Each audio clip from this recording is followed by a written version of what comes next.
Hi guys, আসসালামু আলাইকুম। আজকে আমি আম মাখা করব, তাই আমটাকে গাছ থেকে পেড়ে ভালো করে ধুয়ে নিলাম। এখন আমি আমটাকে কেটে নিব।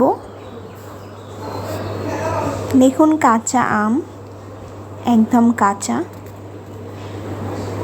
কার কার কাঁচা আম খেতে ভালো লাগে তারা অবশ্যই সাবস্ক্রাইব করবে।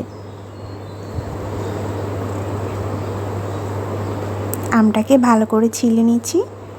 এখন আমি আমটার মাঝ বরাবর কেটে নেব, ঠিক এইভাবে।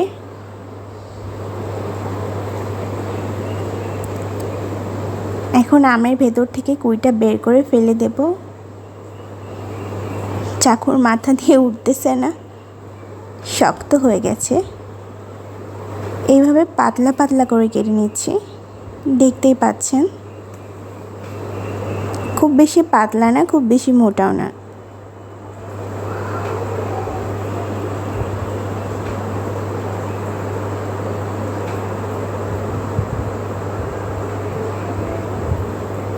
এইভাবে করে সামান্য লবণ দিয়ে দিচ্ছি, গুঁড়ামরিচ দিয়ে দিচ্ছি, কাসুন্দি দিয়ে দিচ্ছি এবং শুকনা মরিচের গুঁড়া দিয়ে ভালো করে মেখে নিলাম।